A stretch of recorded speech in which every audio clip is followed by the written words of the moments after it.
आपण विवेक चूडामणी ग्रंथ श्लोक क्रमांक 83 प्रकरणाचं नाव आहे 19 देहासक्ती निंदा आणि 83 क्रमांकाचा श्लोक वाचून थांबलो होतो. श्लोक होतं, परमात्म्याची प्राप्ती करून घेण्याचे देह हे प्रमुख साधन आहे. जो अनादि अविद्या जन बंधनातून स्वतःस मुक्त करून घेण्याकरता त्याचा सतत उपयोग करीत नाही, उलट त्याचा परितोष करण्याकरता तो झगडत असतो, तो स्वतःचाच विनाश करीत असतो. परमात्म्याची प्राप्ती करून घेण्याचे देह हे प्रमुख साधन आहे. देवे दिला देव भजना गोमटा, दिले इंद्रिय हात पाय कान, तरी शरीराच्या गावा जया लागे आले पांडवा, तो कार्यार्थ अवघा. त्याचा लगेच दुसरा ट्रॅक खाली, जर तो त्याचा उपयोग करून नाही घेणार तो स्वतःचा विनाश करीत असतो. बस मनुष्य शरीर ज्याच्यासाठी दिले त्याच्यासाठी नाही वापरलं आणि त्या देहासक्तीची निंदा करायची. देहाची निंदा नाही केली त्यांनी. कशाची निंदा केली? देहाच्या आसक्तीची निंदा केलेली. आणि त्या शरीराचं काय उपयोग करायचा आणि काय करायचं तो नाही केला तर कोणत्या युनिला जाईल, तर तो पुन्हा स्वतःच्या पायावर दगड पाडून 84 लक्षणीच्या फेऱ्यामध्ये अटकतो. असा प्रकारचा 83 नंबरचा श्लोक होता. आता आपण 84 नंबरच्या श्लोककडे जातोय.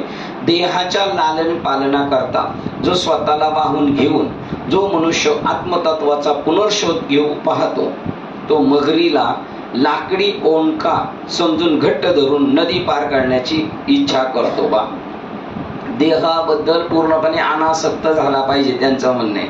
त्याची आसक्ती तुटली पाहिजे. प्रकरणाचं नाव काय आहे? देहासक्तीची निंदा. देहाच्या बद्दल ज्याची आसक्ती आहे त्या व्यक्तीबद्दल किंवा त्या विषयाबद्दल निंदा. देहाचे लालन पालन करता जो स्वतःला वाहून घेईल नाही, उलट त्याला त्रास झाला तर चालेल, परंतु आपलं इच्छित स्थळ गाठण्यासाठी प्रयत्न केला पाहिजे. पण तो म्हणेल मी शरीराची पण काळजी घेतो, नाशिवंत संसाराची पण काळजी घेतो आणि परमार्थ करतो, तर तसं जमणार नाही.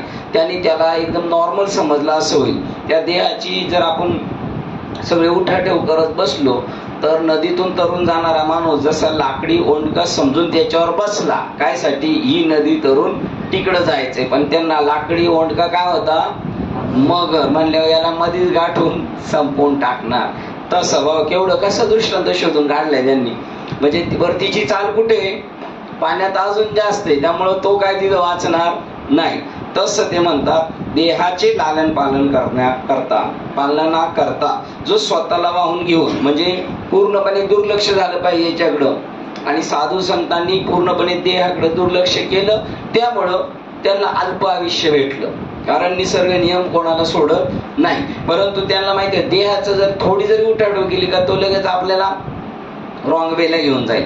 जो मनुष्य आत्मतत्वाचा पुनर्शोध घेऊ पाहतो, काय देहाचं लालन पालन करून परत आत्म्याचा पुनर्शोध घेऊ पाहतो, तो मगरीला लाकडी ओंडका समजून घट्ट धरून नदी पार करण्याची इच्छा करतो आणि मग तो मधीच गाठला जातो. त्याला देहभोगाने व सुख उपभोगाने व्यक्तीचा स्वतःस परितुष्ट करण्याचा प्रयत्न किती भयंकर आणि आत्मघातकी आहे हे श्री शंकराचार्य उत्कृष्ट रीतीने दाखवतात. याच्या नादी लागला आणि परमार्थ करतो तर तो किती आत्मघातकी आहे ते म्हणतात. आता त्या मगरीवरूनच कळणार का त्याचा काही शिल्लकच राहणार नाही. तो देहाविषयी चिंता करणे ही त्याच्याशी तादात्म्य पावल्याची अभिव्यक्ती आहे. आता उद्याचं कसं होईल, पुढचं काय होईल? देहाची काळजी करतो आणि म्हणतो कमी देह तादात्म्याने. अरे बाबा, ते त्याचं तादात्म्य पावलेलं आहे तू त्याच्याशी, म्हणून त्याची काळजी करतो. जेव्हा आपण संभ्रमामुळे आपल्या मूळ दिव्य स्वरूपात पूर्णपणे विसरलेला असतो तेव्हाच केवळ ते संभवते. कधी देहासक्त होऊ शकतो माणूस? जेव्हा पूर्णपणे आत्मतत्वाला स्वतःला विसरला तेव्हाच तो देहाला चिटकू शकतो. आणि जर त्याला स्वतःची जाण आली तर तो देहापासून सहज बाजूला जाऊ शकतो. अविद्या, अज्ञान आणि विद्या, ज्ञान एकाच वेळी आणि एकाच ठिकाणी असू शकत नाही. अज्ञान आणि ज्ञान एका ठिकाणी राहू शकत नाही. जेव्हा व्यक्तीला भूताचा भास होतो तेव्हा त्याच्या दृष्टीने येथे खांब मुळात नसतो. जो स्नायूस ओळखतो त्याला भूत दिसत नसते.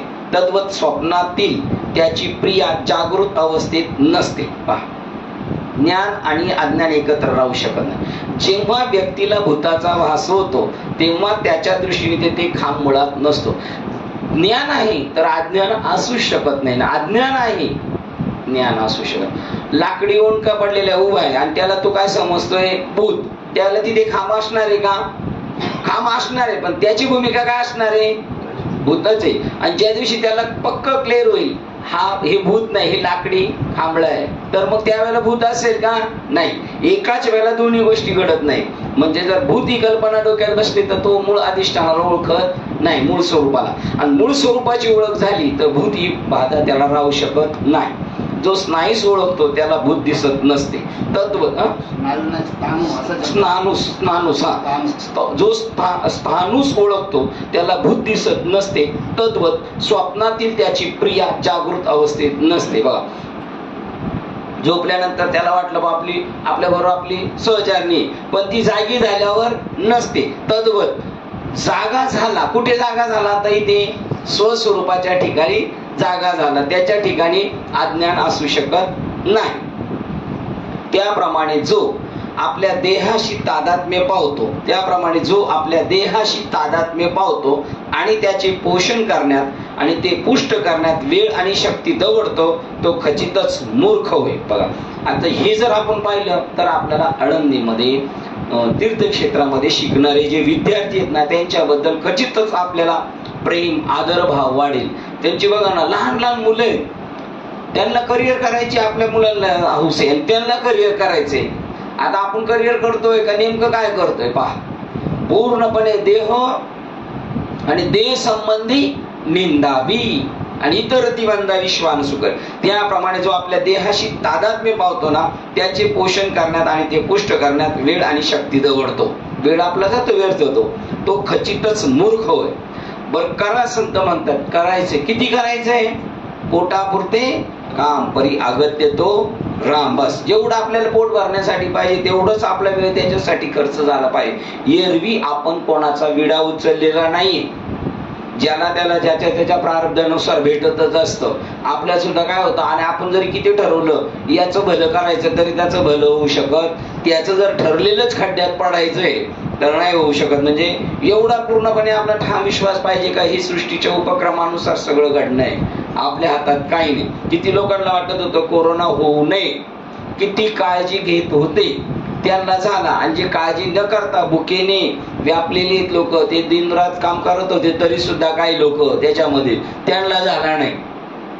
मग का तर ते त्याच्यावर त्यांनी पूर्णपणे भार घातलेला असतो, त्यामुळे तो त्याच्यात वेळ घालवत नाही. मागेच आपण पाहिलं होतं, साधू लोक साधू संत चिंतन करायला बसले, भूक लागली तरी ते रस्ता त्या चिंतनातून उठून जाणार नाही.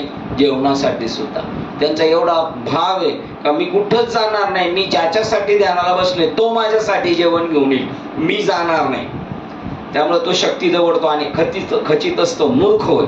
आता हे आपल्याला पटणार नाही, कारण आपल्याला एक ट्रॅक वेगळा दिलेला आहे बाबांनी. काय दिला? बाबांनी सांगितलं आपल्याला कामधंदा करून सगळं करा. कामधंदा सगळं करून करा म्हणजे तुम्हाला आपल्याला जर तसं म्हटलं नसते तर आपण आलोय बी नसतं, म्हटलं असतं. एवढं कोणी सांगितलं रे? आता बाबा म्हणतात आपल्याला, चकवे बाबांचं म्हणणं आहे की आपल्याला कर्माने सोडलं पाहिजे, आपण कर्माला टाकून उपयोग नाही. त्या झाडाला असणाऱ्या फळांना त्या झाडाच्या देठाने म्हणजे झाडाने सोडलं पाहिजे, तर ती परिपक्व दशेला होतील, ती पिकतील. आणि त्याच्या अगोदरच ती गेली तर इजाळलेली कैऱ्या वगैरे ती फळं होऊन जातील. तो खचित सर्पदंशाच्या भ्रांतीने मरणाऱ्यापासून रज्जूचे ज्ञान जेवढे दूर असते तितकाच तो ध्येय सिद्धीपासून दूर नेला जातो. बघा, तो जर कुटुंबाच्या, प्रपंचाच्या, स्वतःच्या शरीराच्या आणि पाहुण्यांच्या काळजीमध्ये पळत बसला त्या संसारिक गोष्टीमध्ये, तर त्याला कधीही यथार्थ ज्ञान होऊ शकत नाही. ते म्हणतात का?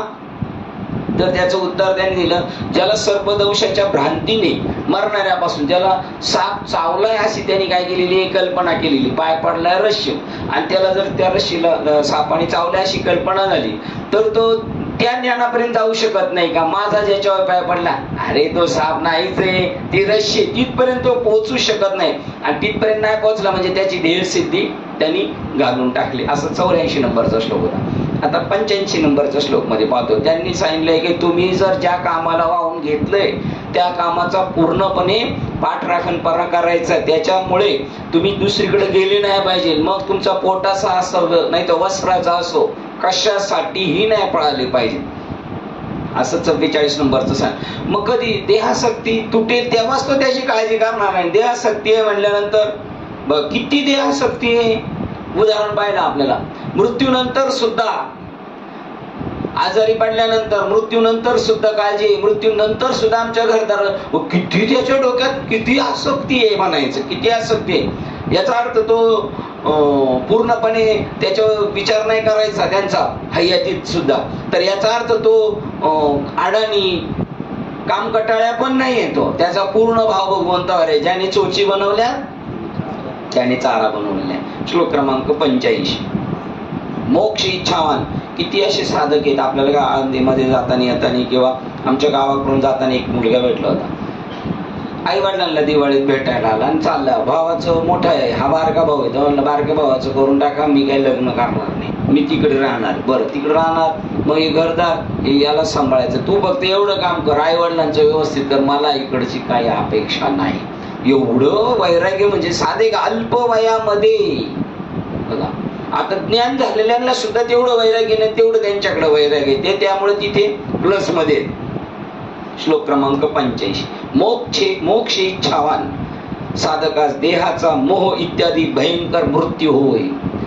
देहाची काळजी म्हणजेच मृत्यू होतो, क्षणाक्षणाला मरतो. मग वास्तव्यापासून तो लांब राहिलेला आहे, मोक्षवान आहे. आणि काळजी कशाची करतोय? मोक्षाची प्राप्तीसाठी करायला पाहिजे. आणि मोक्षाच्या मध्ये असणारा हा व्यत्यय, ती चिंता. मोक्षवान मोक्ष इच्छावान साधकास देहाचा मोह इत्यादी भयंकर मृत्यू होय. ज्याने हा मोह पूर्णपणे जिंकलेला असतो तोच मोक्षाच पात्र होय. बघा मोक्ष कोणला आहे? आणि मोक्ष म्हणजे तरी काय? बंधन ते नाही ठाविणे. मोक्ष कसा आहे म्हणावे? कोणतंही बंधन नाही. आणि बंधन आहे, मला हे करायचंय, माझं ते करतोय, मला ते करायलाच पाहिजे, म्हणजे तो मुक्त आहे का? नाही, तो बांधलेलाच आहे. पूर्णपणे मोकळा, त्याला कशाचंच बंधन नाही, तो तिथपर्यंत जाऊ शकतो. ज्याने हा मोह पूर्णपणे जिंकलेला असतो तोच मोक्षास पात्र होईल. ज्ञान इंद्रियास विषय वस्तूंच्या करता असणारी ओढ. आता बघा, सामान्य समाजाकडे आपण गेलो, मोक्ष मिळवा मोक्ष मिळवा, आणि जर तुम्ही असे नाही झाले तर तुम्हाला मोक्ष नाही मिळणार. त्याला आधीच हाऊस, ते काय म्हणते, आम्हाला काही गरज नाही तुमचं एवढं सगळं वागायचं मग मोक्ष भेटायचा, त्याची तुम्ही गॅरंटी देत नाही, आम्हाला नको. नको म्हणल्यानंतर हे त्यांच्या मागे लागणार नाहीत. हे काय म्हणते माहितीये का? आम्हाला त्याच क्वालिटीची माणसं पाहिजे, आम्हाला दुसरी नको आहेत, आम्हाला त्याच पद्धतीची माणसं पाहिजे. ज्ञान इंद्रियास विषय वस्तूच्या करता असणारी ओढ तसेच विचार व भावना यांच्या संकटमय गोंधळापासून जो अतीत होण्याची आकांक्षा बाळगतो त्याला विषय वस्तूत देह ज्या परिसरात तात्काळ सुख अनुभवतो अशा परिसरामुळे जर त्यास स्वतःला मोह पाडू देणे पसंत असेल तर तो दुःखद प्रसंगच म्हणावायचा. बघा, ज्याला विषयाची ओढ आहे त्याच्यामध्येच गुंत आवडते तर समजायचं का हा याच्यावर दुःखद प्रसंग आहे, म्हणजे हा आता सुटणार नाही. विषय जगतापासून आपले लक्ष काढून घेणे आणि अतीत अवस्थेच्या अनुभूतीचा दक्षतेने शोध घेणे हाच उच्च तत्व उघड करून घेण्याचा मार्ग होय. बघा, विषय जगतापासून आपले लक्ष काढून घेणे, तिकडे दुर्लक्ष करणं आपण, आणि अतीत अवस्थेच्या अनुभूतीचा दक्षतेने शोध घेणे. मी याच्या पलीकडची कोणती स्थिती आहे ती गुणांच्या पलीकडं सगळ्याच्या पलीकडे जाईल घेणे हाच उच्च तत्व उघड करून घेण्याचा मार्ग होय. आपल्या वासनांनी प्रेरित झाल्यामुळे या व्यक्तीस असे क्षण आणि अशी परिस्थिती प्राप्त होती की जेव्हा ती व्यक्ती आपल्या भोवतालच्या जगतातील अभिलाषा तृप्त करण्याकरता अपरिहार्यपणे आपल्या चिंतनशील वृत्तीतून बाहेर फेकली जाते. त्यामुळे साधकाची मनशांती नाहीशी होते आणि म्हणून शंकराचार्य त्याला महामृत्यू संबोधतात. रोज प्रत्येक क्षणाला मला याची काळजी त्याची काळजी, मला देहाबद्दल आसक्ती, तो मृत्यू. आणि अशा असंख्य कारण त्याला काळजी. बघा त्याच्यामध्ये या व्यक्तीस असे क्षण व आपल्या वासनांनी प्रेरित झाल्यामुळे त्या व्यक्तीस असे क्षण आणि अशी परिस्थिती प्राप्त होती की जेव्हा ती व्यक्ती आपल्या भोवताच्या जगतातील अभिलाषा तृप्त करण्याकरता आपली आणि आपल्या पाहुणे आपल्या घरदाराची तृप्ती करण्यासाठी अपरिहार्यपणे आपल्या चिंतनशील वृत्तीतून बाहेर फेकली जाते, ज्या नामचिंतनात राहायला पाहिजे तिथून तो बाजूला होऊन इकडं फेकला जातो आणि त्यामुळे साधकाची मनशांती नाहीशी होते आणि म्हणून श्री शंकराचार्य त्याला महामृत्यू म्हणून संबोधतात. आता हे तुमचं आपलं महिलांनी सुद्धा मुला बाळांचं काय काळजी करायची, माहेरच्यांची ना आपल्या घरची कशाची काळजी करायची, आपल्याला गरज आहे. आपला अजून पूर्णपणे याचा असं ईश्वरी तत्वावर भरोसाच नाही. जे होणार आहे ना ते होणार आहे, मग आपण काय व्यर्थ चिंता करायची. चिंता से चतुराई घटे, दुख से घटे शरीर, पाप से घटे लक्ष्मी, है ना. मोह माया सब छोड़ दो कहे गए श्री संत कबीर. आपण जेवढी चिंता करू तेवढी आपली चतुराई घटत जाणार. आपला जो विचार आहे प्रगल्भ विचार त्याला खच्चीकरण त्याचं होत जाणार आहे. उलट पक्षी ज्याने आपल्या भ्रांतमय चुकीच्या संकल्पनांवर मोहावर विजय मिळवलेला आहे. सांगा बरं, तुकाराम महाराजांचा मुलगा मेला अन्न करून, बायको मेली, त्यांना दुःख नाही आलं म्हणजे काय दगड हृदयाचे होते काय ते. त्यांना कळालं होतं हे सगळं भ्रमित आहे. रश्शीवर साप कधी जन्माला आला नाही, काही काळ नांदला नाही म्हणजे राहिला नाही, आणि काठीने मारला म्हणून तो मेला नाही, तो जन्माला आला नाही, स्थिती काळात तो काही वावरला नाही आणि मेल्यानंतर सुद्धा मृत पावला नाही. ही सगळी त्याची काय होती, भ्रांती, भ्रम होता. त्यामुळे ते भ्रमाच्या आहारी जात नाही आणि आपण प्रत्येक क्षणाला भ्रमाच्या आहारी जातो. उलट पक्षी ज्याने आपल्या भ्रांतमय चुकीच्या संकल्पनावर मोह विजय मिळवलेला आहे आणि जो बाह्य वस्तू जगतामुळे मोहित होत नाही, बघा त्याने स्वतःवर विजय मिळवलेला नाही. आपल्याला इकडे याच्यात चुकीच्या भ्रांतमय स्थितीत जायचं नाही. आणि जो बाह्य वस्तू जगतामुळे मोहित होत नाही, बघा ती पोरं आहेत ना काय काय, ती मुद्दाम घरामध्ये अशी सापाचं खोटं प्लॅस्टिकचं आणून टाकते. आपण घाबरणार अचानक पाहिलं, पण ते घाबरतात का? कारण त्यांना काय माहितीये, अरे तो भ्रम आहे, साप नाहीच आहे, ते प्लॅस्टिक आहे. आणि आपल्याला काय भ्रम आहे. त्यामुळे त्यांनी विजय मिळवला, त्यांनी गळ्यात घातला त्या सापाला, त्याला काय नाही, हातात घेऊन फिरतो, खिशात ठेवतो, कारण त्याला भ्रम नाही. ना आपण घाबरतो का? भ्रममुळे.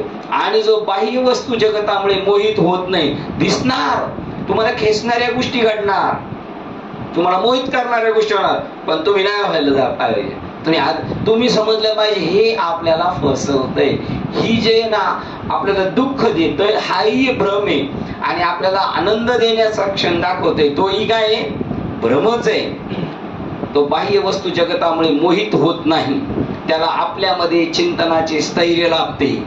आपण म्हणतो ना आम्हाला चिंतन जमत नाही, आम्हाला काय गोष्टी आम्ही स्थिर राहू शकत नाही, आमची दरसोड होती का, त्याची कारण मीमांसा आहे. बरं हे ज्याचं त्याला माहित नाही का? माहित नाही प्रत्येकाला, ज्याला त्याला पक्क माहिती आपल्याला का जमत नाही, आपल्याला का डिस्टर्ब आहे म्हणून प्रत्येकाला माहिती.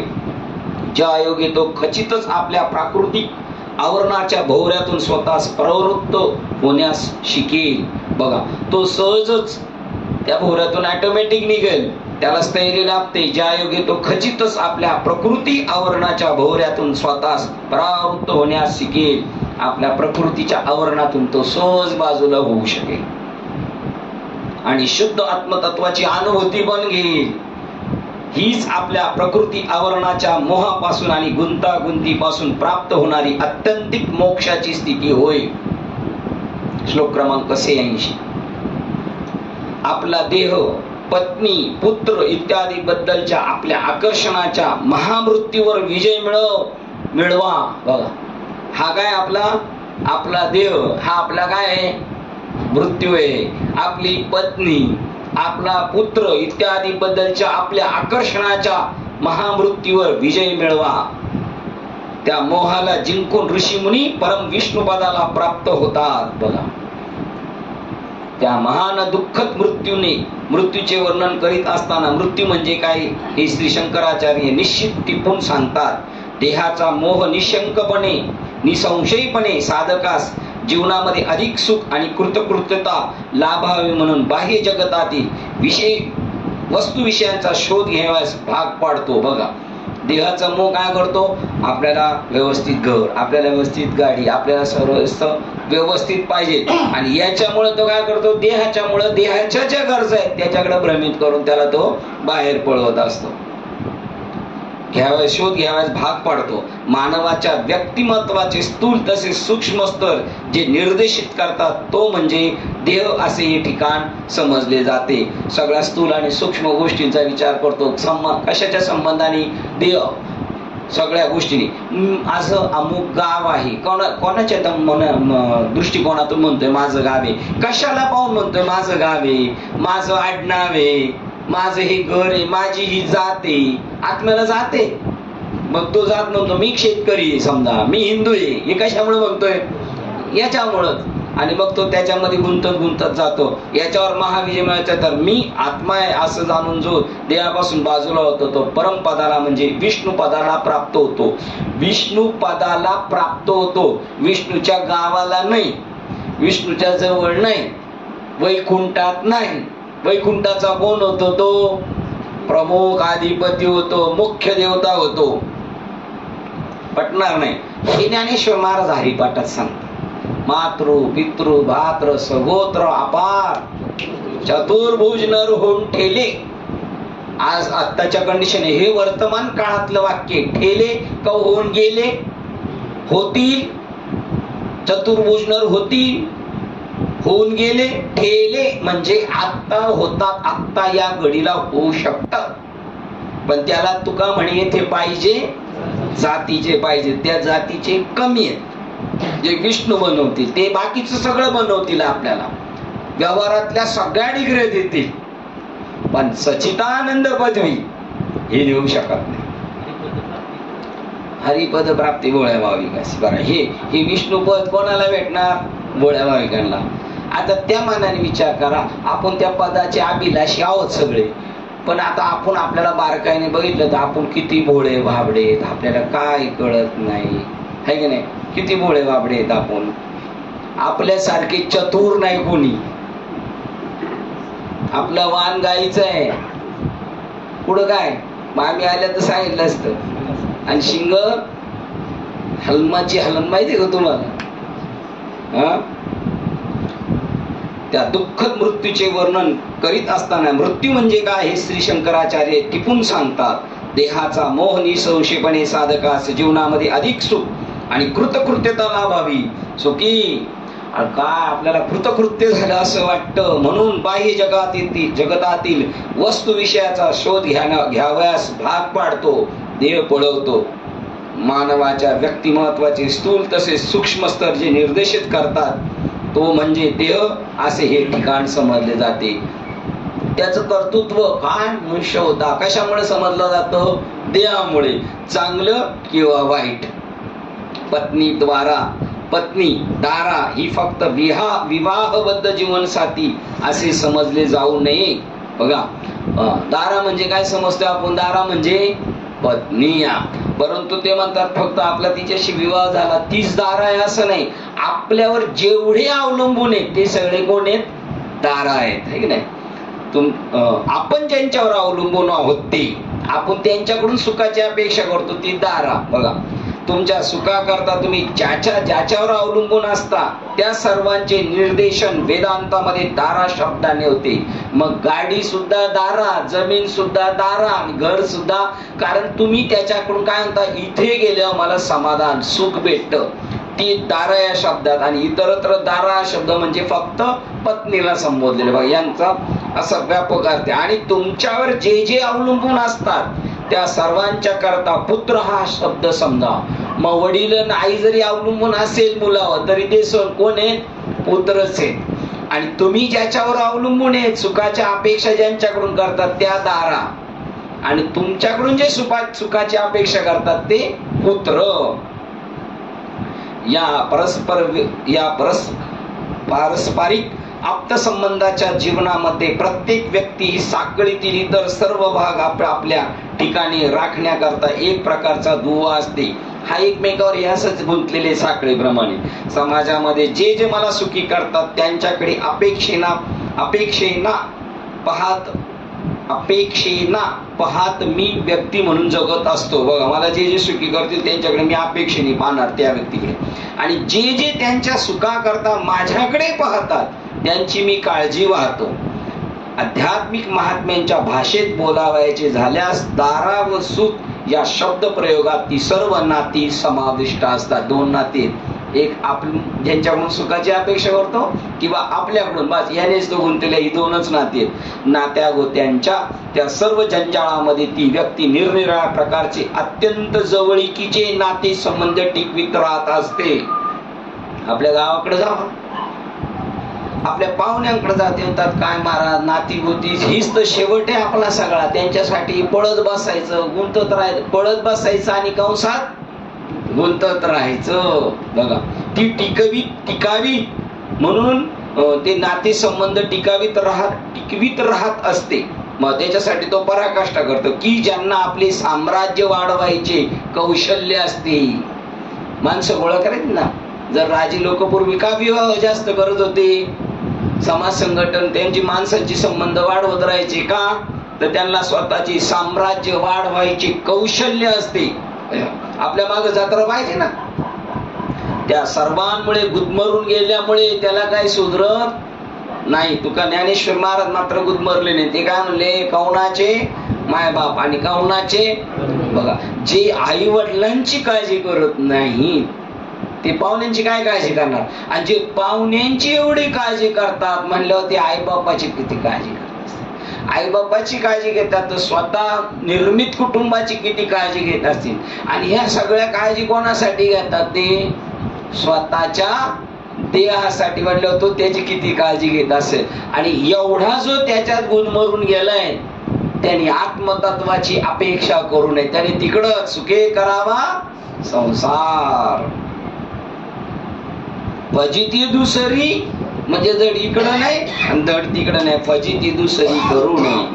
त्या सर्वांमुळे गुदमरून गेल्यामुळे तो श्रांत होत असतो. म्हणजे काय होतो, तो देह ठेवतो. आता त्याचा कार्यक्रम करून करून संपला. साधकाच्या सर्व आध्यात्मिक आकांक्षांचा हा मृत्यू होय. जर त्याच्या नादी लागला का तिथंच मेला तो. त्याची जी उद्दिष्ट होती, मला मोक्ष मिळवायचा आहे, मला जीवनाचं सार्थक करायचंय, संपला तिथं. तो तिकडे त्या काचाट्यात गुंतला. आणि देव गुंतवतो, देव नाही गुंतवत, ती एक माया आहे, ते आपलं कर्म आहे. नवे नवे ते आपली भ्रांती आहे. चिंतनशील मुनी, आता मुनी कोणला म्हटलं होतं, उच्च दर्जाचा तीव्र मोक्षवान साधक, त्याला मुनी म्हटलेले आहे. मनन करतो तो सगळ्या गोष्टीचं. चिंतनशील मुनी हे या निरर्थक मोहावर विजय मिळवतात. आता हा निरर्थक आहे का, हे निरर्थक आहे. आपल्या दशकरीला, मैतीला, लग्नांना, आपल्या घराच्या घरभरणीला पाहुणे नको का, मिळतात पाहुणे, काळजी करायची कारण नाही. आता तुम्हाला माहिती ना, गुगल युट्यूबला सगळं मिळतं. जर आम्हाला 50 वराडी पाहिजेत तर ते सुद्धा नटून थटून येतात आणि एकमेकाशी गप्पा मास मारतात का जशी काय ते आपले फार जवळचे. त्यामुळे जर तेवढ्यासाठी जर पाहिजे असेल तर ही एक स्कीम आहे आपल्याकडे. मग तेवढ्यासाठी यांच्यासाठी मारायचं नाही तर फडायचं नाही. शिवरात्रीचा तो दिवस काय सांगतो, ती पत्नी, मुलात मुलं, वडिलांमध्ये वडील, सगळ्या नातेवाईकात गुंतून गेले. पण तो भाग्यवान होता, ते भाग्यवान होते जो पकडायला आला होता ना पारधी, तो त्यांच्यावर प्रसन्न झाला आणि त्यांनी सोडून दिलं, नाही तर सुटत नाही. चिंतनशील मुनी हे या निरर्थक मोहावर विजय मिळवतात. यशस्वीरित्या इंद्रिय सुखाच्या अतीत होतात. सुखत पाहिजे असेल तर परमात्मा सुखाकडे उंच उडी मारली पाहिजे आपण. हे क्षणिक सुख आहे, हे सुख आहे. आता बघा, इंद्रिय सुखा करता अतीत होतात. इंद्रिय सुखाबद्दल काय सांगतात, सुख पाहता आणि दुःख पर्वता एवढे.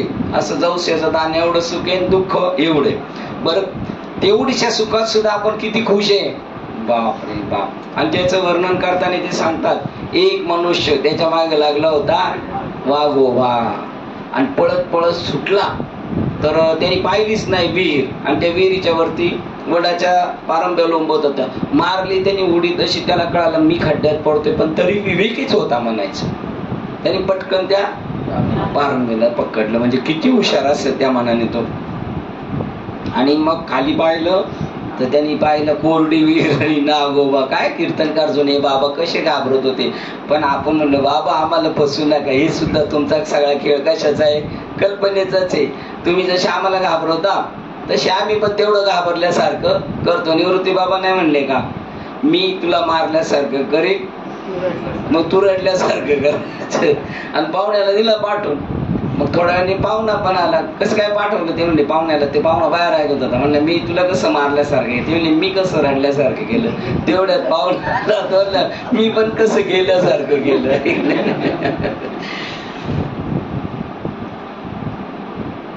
तर तेवढ्यात त्या झटका बसला ना, त्याला मोळ होतं, मोळा मधमाशांचं, आणि त्याच्यातून टिप टिप टिप टिप थेंब पडायला लागला. तरी त्याला आनंद.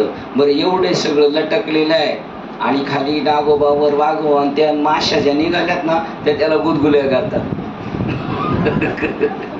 तेवढं तो किती आनंद आहे बरं. बघा बरं एवढंच सुख आहे याच्यामध्ये, ज्याच्या पाठी मागे पळतोय आपण. पण ऐकून ऐकून आपण झालोय बैरे, ठीक आहे. ऐकून न ऐके अशी कंडिशन झालेली आहे आपली. चिंतनशील मुनी ह्या निरर्थक मोहावर विजय मिळवतात, यशस्वीरित्या इंद्रिय सुखाच्या अतीत होतात आणि परमानंदाच्या परमोच्च स्थितीची अनुभूती घेतात. या ठिकाणी विष्णू म्हणजे दीर्घ टांगाचा हा शब्द सर्व व्यापक परमेश्वराकरता वापरलेला, परमेश्वर करता आहे. विष्णू म्हणजे आता एका व्यक्तीबद्दल नाही वापरलेला, व्यापक परमपदासाठी ते वाक्य वापरलेले. विष्णू पद म्हणजे काय, तर एक व्यक्ती नाही विष्णू, तिथं तो पोहोचला जातो. आध्यात्मिक साधकापाशी वस्तुमात्राकडे पाहण्याची निकोपवृत्ती असते आणि जीवनामध्ये आपल्या भोवतालच्या प्रत्येक गोष्टीबाबत तो संतुलित संबंध ठेवीत असतो. किती प्रमाणात सगळ्या गोष्टी पाहिजेत ते सांगितलं. अल्प आहार विहार आहे ना, युक्त आहार विहार, सगळ्या गोष्टी, काही गोष्टी तेवढ्या गरजेच्या पण आहे तेवढ्याच करायच्या, त्याच्यापेक्षा जास्त नाही. आध्यात्मिक साधकापाशी वस्तुमात्राकडे पाहण्याची निकोपवृत्ती जेवढ्या गरजेच्या आहेत तेवढ्या पुरतं. जीवनामध्ये आपल्या भोवतालच्या प्रत्येक गोष्टीबाबत तो संतुलित संबंध ठेवीत असतो, तेवढ्या पुरतं. तो सर्वावर प्रेम करतो आणि त्यांच्या संबंधीची सर्व कर्तव्ये कर्मे पार पाडित असतो. आपल्या वाट्याला आलेली कर्म करतो आणि निघून जातो. परंतु तो भोवतालच्या आप्तेष्ट संबंधाच्या जगाला स्वतःच बद्ध करू देत नाही. बघा सगळी कामं पण करतो, आपली कर्तव्य कर्मे बी पार पडतो, पण गुंतत नाही. तो भोवतालच्या आप्तेष्ट संबंधाच्या जगाला स्वतःच बद्ध करू देत नाही, त्यांना आपल्याला बांधून देत नाही व आपल्या विकासनाच्या स्वातंत्र्याची लुटमार करू देत नाही. ते फावलं त्याच्या जो वेळ तिकडे जायचा त्याच्यामध्ये तो त्याला व्यत्यय येऊन देत नाही. त्याच्या जाण्याच्या मार्गामध्ये या अडचणी तो येऊच देत नाही. स्वतःमधील नीचतर व्यक्तिमत्वाविरुद्ध लढा देण्याकरता तो त्यापासून प्रशस्त अंतर ठेवीत असतो. इथं गेलो तर मी खाली गटारातच जाईल यांच्याशी संबंध ठेवला तर, देह आणि देहाच्या संबंधाने, त्यामुळे त्यांच्यापासून तो बाजूला राहतो. तो लढा देत असताना प्रशस्तपणे पूर्ण विचारांती तो तिथून राहतो. अशी व्यक्ती जगाशी असलेले आपले संबंध चातुर्याने व्यवस्थित जुळणी करीत मुक्त अवस्थेत प्रवेश करण्याकरता आणि परमोच्च विष्णू पदाची अनुभूती घेण्याकरता ध्येयाप्रत खचितच आगेकूच करील. बघा कसं हाताळायचं ते सांगितलं यांनी. आणि अशी व्यक्ती जगाशी फार संबंध तोडणार पण नाही, पण चिटकून आणि गुंतून बिलकुल राहणार नाही ते म्हणतात. आणि चातुर्याने व्यवस्थित जुळणी करीत मुक्त अवस्थेत प्रवेश करण्याकरता आपल्या परमोच्च विष्णू पदाची अनुभूती घेण्याकरता ध्येयाप्रत खचितच आगेकूच करील. बघा किती आपल्याला सावध करण्याचा प्रयत्न करतात, आपल्याला कशात गुंतायचं नाही म्हणून. आता स्थूल शरीर निंदा. आता मगाशी आसक्तीची निंदा केलेली, आता आसक्तीची निंदा तेव्हाच करेल ज्याचं तेव्हा कळेल याच्यात काय भरलेलं आहे सगळं भांडार.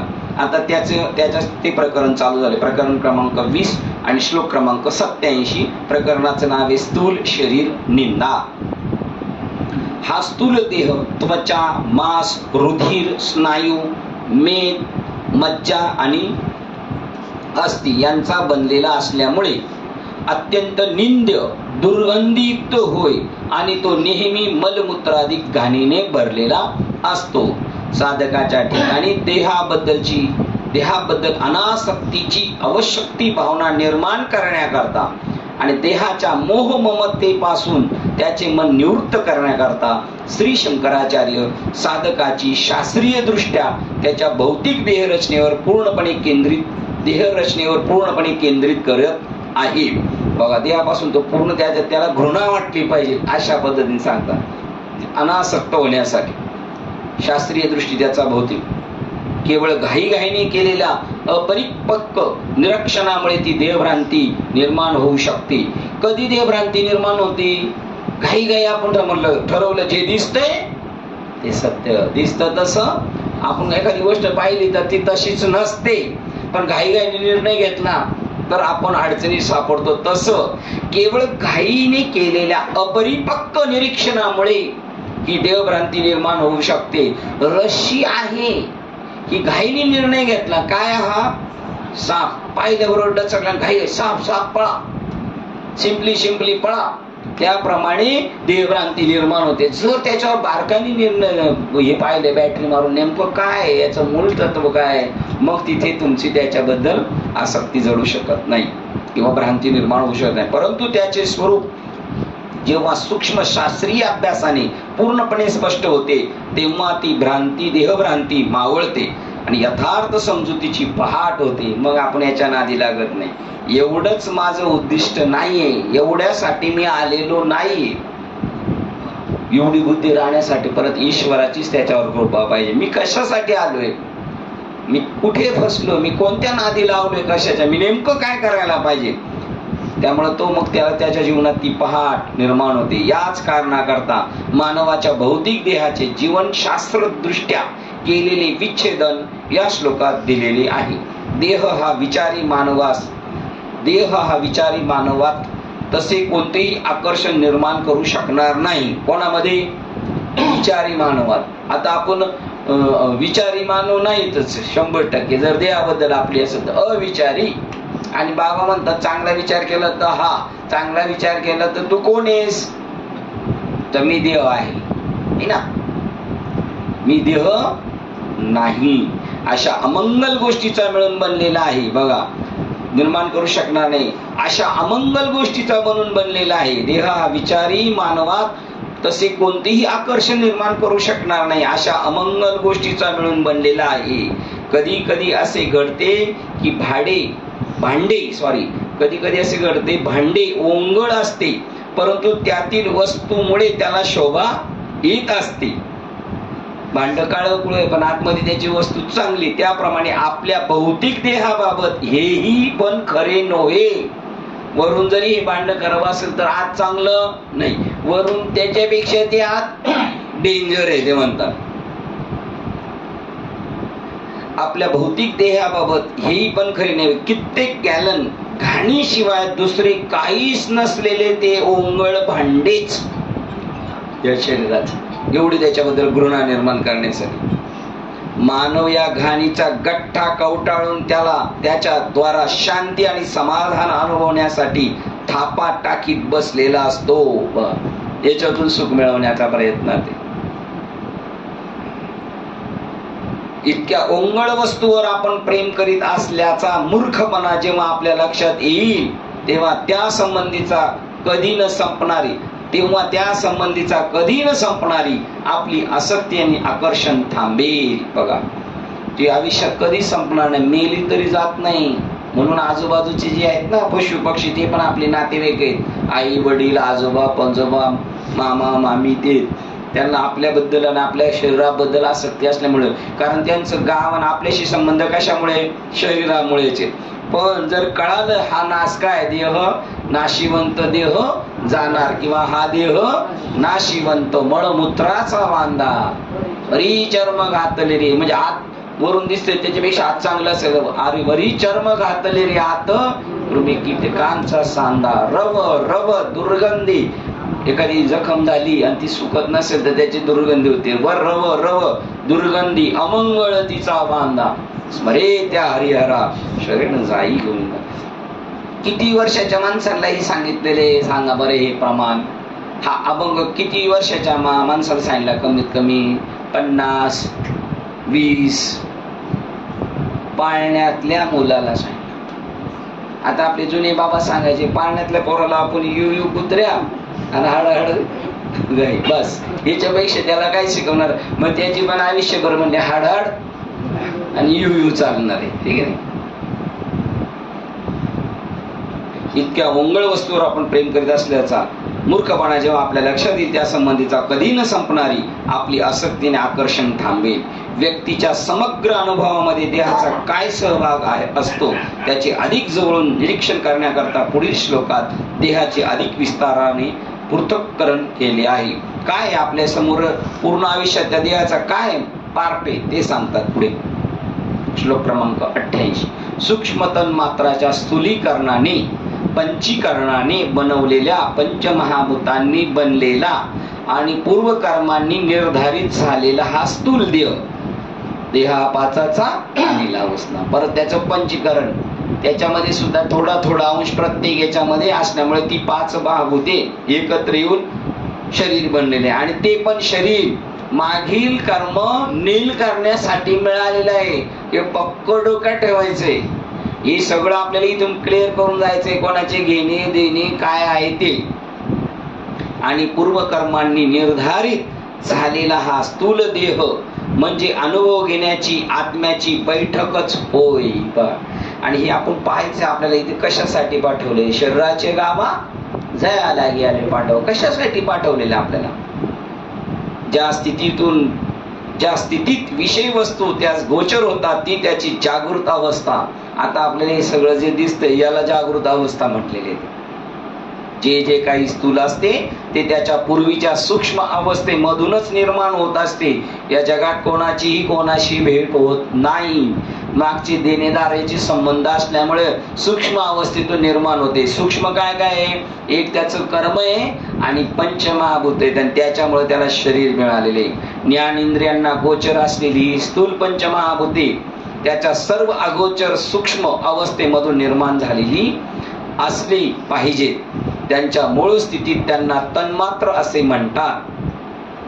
मागे वर्णन केल्याप्रमाणे मागे दाखवलं होतं. समजा आकाशाचा अर्धा भाग तर खाली 4 यांचा अर्धा भाग, पुढच्या याच्यात पृथ्वीचा अर्धा भाग असला तर आकाश इतर करून 4 भाग असे त्याला एक अष्टम असे तन्मात्रा एकमेकात मिसळून ते आलेले असतात. ही महाभूती कशी निर्माण होतात हे सांगणाऱ्या सिद्धांतास पंचीकरण म्हणतात. ते मागे आपण पाहिलेले. या प्रक्रियेतून गेलेल्या पंचमहाभूतांच्या सामुग्रीपासून सर्व स्थूल देह निर्माण झाले आहेत. त्याची जी पंचमहाभूताची जी सामुग्री त्यांनी हे शरीर बनले. एखाद्या विविक्षित देहामध्ये वास्तव करणाऱ्या देहीच्या पूर्व कर्मानुसार ते निर्धारित झालेले असतात. ही जी पंचमहाभूत साहेबूत झाली, शरीर भेटलं आणि त्याला अमुक घरात पाठवले, तो देहात राहणारा जो देही आहे तो जीवात्मा आहे. त्याच्या पूर्व कर्मानुसार ते निर्धारित झालेले असतात. आज आपण घाटकोपर मध्ये अमुक घरात आपण सगळे राहतोय ते मागल्या हिशोबाने आपल्याला इथपर्यंत आणून ठेवलेलं आहे. हा आपला मागचा उधारे. आपण काय करायला आलोय आता. चुकत्या करायला आलेलो आहे.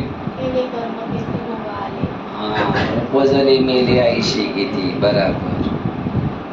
जे आपण जेवढ्या मैत्रीला गेलो त्यांच्याबद्दल ही हिस्ट्री.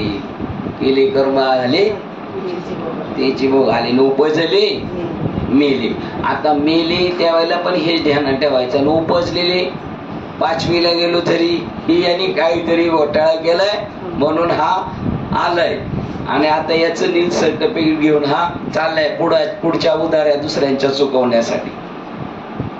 अशा तऱ्हेने बनलेला देह म्हणजे अनुभवाचे झोपडे. काही ठिकाणी म्हणतात तो विंचवाचा पेव, पुवाची पिशवी, असं काही ठिकाणी सांगितले. अशा तऱ्हेने बनलेला देह म्हणजे अनुभवाचे झोपडे, सुखदुःखाचे मंदिर होय. या एक जण या प्रवीण वरे. प्रवीण वरे सरकार साहेब इकडे. हा बरोबर. आता बरोबर आहे तुम्ही. सुखदुःखाचे मंदिर बघा. अनुभवाचे झोपडे, सुखदुःखाचे मंदिर. देहात वास्तव्य करणारा देही केवळ भौतिक देहाच्या द्वाराच आपले सुख दुःख अनुभवतो. त्याला जर कोणतं सुख आणि दुःख अनुभवायचं असेल तर त्याला काय पाहिजे? उपकरण पाहिजे, शरीर पाहिजेलोच. ज्या स्थितीत जीव आपल्या भौतिक देहाचा उपयोग करील, वस्तू जगताच्या संपर्कात येतो आणि आपली सुख दुःखे मिळवतो, ती जीवाची जागृत अवस्था होय. सुख दुःख अनुभवण्यासाठी त्याला शरीर पाहिजेच होतं. या वातावरणात आपण होतो, पण या वातावरणात सुख दुःख कळालं नसतं म्हणून देवाने आपल्याला शरीर दिलं. जा तुझा हिसाब करून ये. श्लोक क्रमांक 89 वाचतो. हा व्यक्तिगत जीव स्वतः देहाशी तादात्म्य होऊन पुष्पहार, चंदन, स्त्री इत्यादी अनंत प्रकारच्या विषय वस्तूंचा ज्ञानेंद्रियांच्या साह्याने उपभोग घेतो. म्हणून देहाचे क्रीडन जास्तीत जास्त जागृत अवस्थेतच चालू असते. झोपल्यावर शांत. तो देहाशी स्वतः तादात्म्य पावतो आणि मग देहाच्या लालनपानासाठी अनुभव घ्यायचा आहे त्याला देहाकडून, म्हणून मग बाकीच्या मध्ये गुंतत जातो. आत्मतत्व स्थूल देहाशी तादात्म्य होऊन स्वतः द्रष्टा म्हणून अभिव्यक्त होते. तर चैतन्य त्या शरीरात घुसतो, द्रष्टा म्हणून राहतो आणि त्यानंतर तो सुख दुःख अनुभवतो आणि त्यानंतर ते विषय वस्तूविषयी जगताला स्वतः वेगळे समजते. देह आणि ज्ञानेंद्रिय यांच्याद्वारा अभिव्यक्त होत असताना जीव वस्तू विषयात उपभोग मग्न होऊन सुख दुःखाचा आपला वाटा उचलत असतो, जो तो घेऊन जातो आपल्या प्रमाणे. मानवाचा उपभोग तृप्ती करता ज्या अनेक प्रकारच्या वस्तू असतात त्या पुष्पहार, चंदन, पूड, स्त्री या वाक्य प्रचारावरून समजल्या जातात आणि त्या सुद्धा व्यक्तीकडून स्वतःच्या लहरी आणि कल्पना यानुसार हजारो निरनिराळ्या प्रकारच्या जुळणीने आणि मांडणीने उपभोगल्या जातात. ते माग त्यांनी ठरवलेले आणि देहाच्या सुखासाठी या गोष्टी त्यांनी जमा केलेल्या आणि त्याच्यात तो गुंतत चाललाय. अशा तऱ्हेने जीव ज्या दृष्टीने स्थूल देह ही वस्तू विषयाच्या संपर्कात येण्याची आणि त्यामध्ये रममान होण्याची उपाधी होय. ही उपाधी आणि त्या उपाधीमुळे याच्यात गुंतला. जेव्हा त्या व्यक्तीला भौतिक देहाचे भान नसते तेव्हा तो आपल्या भोवतालचे वस्तू जगत पाहू शकत नाही. शरीरच नसेल भौतिक तर तो काय पाहू शकतो? भौतिक देहाचे भान नसते. आपणा जेव्हा भौतिक देहाचे भान असते, आपण जेव्हा जागे असू त्यावेळेला आपल्याला कळलं आपण झोपले जर आपल्या स्वतःच्या शरीराची आठवण नाही तर बाकीच्यांची काय करणार आहे आपण? जेव्हा आपण भौतिक देहाचे भान असते आणि आपल्या ज्ञानेंद्रियाच्या द्वारा आपण जेव्हा अभिव्यक्त होत असतो तेव्हा फक्त आपल्याला जागृत अवस्थेतील जग उपलब्ध असते. म्हणून जागृत अवस्था ही स्थूल देहाची पूर्णतम अभिव्यक्ती होय. तर सुख दुःख कुठं अनुभवणार? जागृतीत, झोपेत नाही. म्हणून कधी कधी जर जास्त त्याला वेदना होत असेल तर त्याला गोळी दिली जाते. कशाची? हा स्थूल देह म्हणजे श्लोक क्रमांक 90 वाचतो. हा स्थूल देह म्हणजे व्यक्तीला बाह्य जगताशी तिचे सर्व प्रकारचे व्यवहार करण्याकरता तिचा आसरा आहे. बघा, हा स्थूल देह म्हणजे व्यक्तीला आतल्या बाह्य जगताशी तिचे सर्व प्रकारचे व्यवहार करण्याकरता तिचा आसरा होय. त्या चैतन्याचा, त्या जीवाचा शरीर आसरा आहे. जसे घर धन्याला घर असते तसे असे तू समज. घरधनी काय करतो? सगळा माल जमा करतो ना अनुभवाला घेऊन जातो घरी. परत थकला का रात्रीचा आराम करून सकाळी परत फ्रेश होऊन जातो. माणूस आपल्या घरात राहतो. चरितार्थाची धडपड करण्याकरता प्रतिदिन बाहेर पडतो. जीवन साधने मिळाल्यानंतर तो जे मिळवले असेल त्याचा उपभोग घेण्याकरता आणि थोडी विश्रांती घेण्याकरता घराकडे परत येतो. आपल्या घराच्या सुरक्षितेत अल्पकाळ विश्रांती घेऊन आणि ताजेतवाने होऊन तो दुसऱ्या दिवशी नव्या दिवसाची आव्हाने स्वीकारण्याकरता पुन्हा बाहेर पडतो. त्याप्रमाणे जीव विषयी वस्तूशी संपर्क साधण्याकरता भौतिक देहाच्या बाहेर पडतो आणि पुन्हा आपल्या सुखदुःखाची रुची घेण्याकरता नव्या देहात परत येतो. बघा, तृप्त झालं का परत हा देह टाकतो, दुसरा देह उपभोगण्यासाठी घेऊन येतो. जुनी गाडी स्क्रॅप झाली का नवीन घ्यायची. अनुकूल आणि प्रतिकूल परिस्थितीमुळे निर्माण होणारी सुखदुःखी आपणास देहाबाहेर काही अनुभवास येत नाही. अनुकूल आहे का प्रतिकूल आहे? देहच नसेल तर काय करणार आहे? विषय वस्तू जरी बाहेर असले तरी ती सुखदुःखे मात्र देहातच अनुभवास मिळतात. म्हणजे देह गरजेचा आहे, देहावर असेल तरच त्याला मिळणार, देह नसल्यावर नाही. म्हणून वस्तूशी संपर्क साधण्याकरता मनाला बाहेर पडावे लागते. परंतु एकदा का संपर्क साधला की त्यास परिणामता निर्माण होणारी सुखदुःखे भोगण्याकरता आपल्या अंतर्यामीच परतावे लागते. अशा तऱ्हेने भौतिक देह हा काही बाह्य जगाचा अनुभव घेण्याचे निव्वळ उपकरण नव्हे, तर त्या अनुभवाकास भोगत्यास परत फिरण्याकरता जे आश्रय स्थान सुद्धा आहे. तो इकडं भरकटत चाललाय, त्याच्यासाठी फक्त सुखदुःख अनुभवायचं. म्हणजे आपल्या अज्ञानी लोकांचं सगळ्यांचं मत असेल, जन्माला यायचं, घरदार सांभाळायचं, कामधंदा करायचा, नातूपंतू झाले का आपलं जायचं, अशी जी प्रक्रिया आहे त्याच्यासाठीच नाही, तर परत फिरण्याकरता ते आश्रयस्थान सुद्धा आहे. परत जिथून आला अशी कोठून या तिकडे जाण्यासाठी हे आहे, केवळ याच्यासाठी नाही.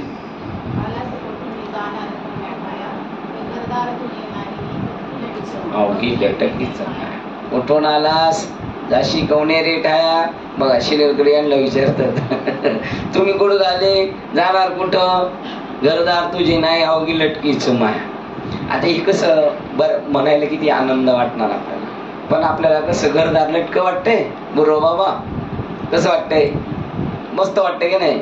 आता कसं घरी आल्यावर कसं वाटतं माणसाला, बरं वाटतंय की नाही.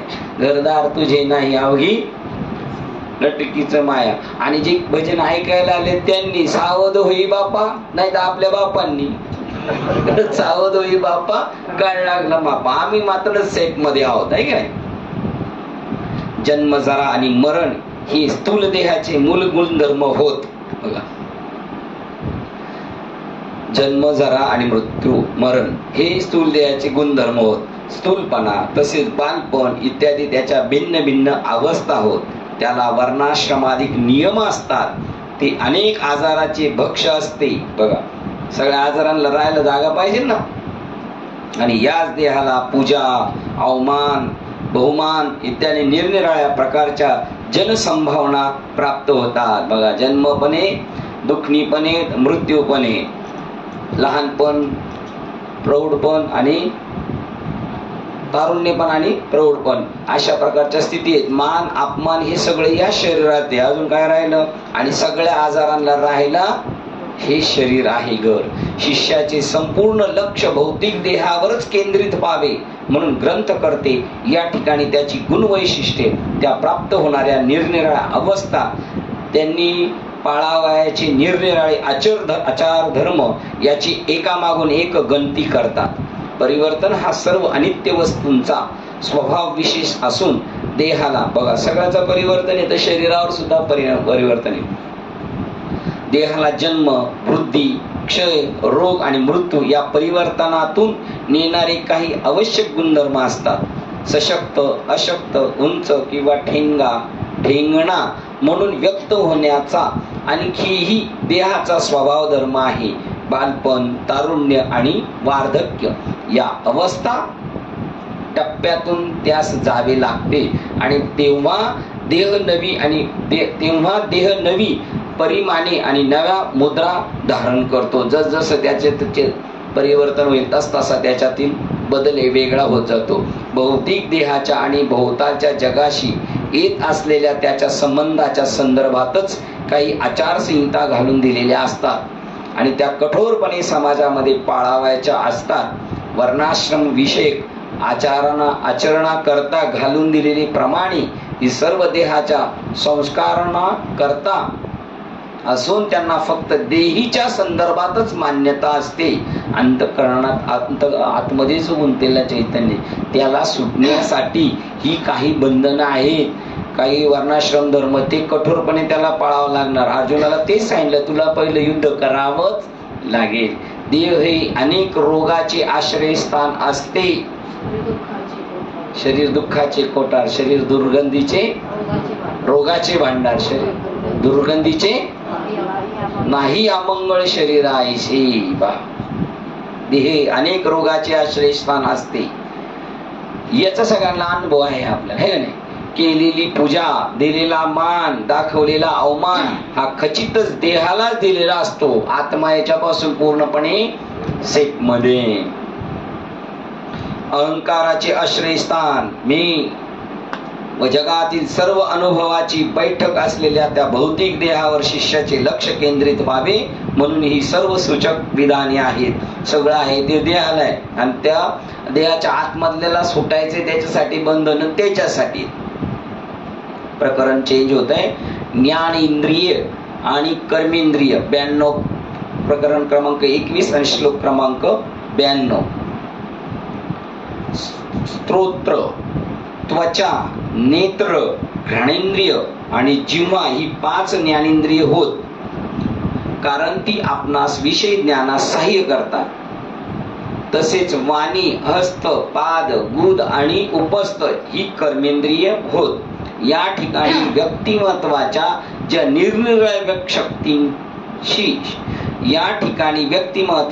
निरनिराळ्या शक्तींनी मिळून सूक्ष्म देह बनलेला आहे, त्याच्या एकामागून एक आचार्य गणती करतात. या सर्व शक्ती एकत्र मिळून स्थूल देहाच्या द्वारा अभिव्यक्त होत असतात.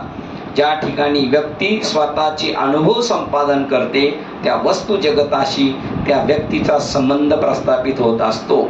आचार्य 5 ज्ञानेंद्रियांचे आणि 5 कर्मेंद्रियांचे निर्देशन करतात.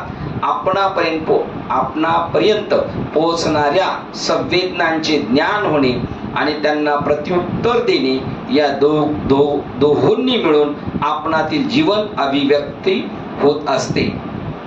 ज्या मार्गाने संवेदना आत आपणापर्यंत पोहोचतात त्यांना ज्ञानेंद्रिय म्हणतात, कारण आपल्या भोवतालचे जग त्याच्यामुळे गोचर होते. श्रोत्र, त्वचा, नेत्र, घ्राणेंद्रिय आणि जिव्हा ही ज्ञानेंद्रिय होत.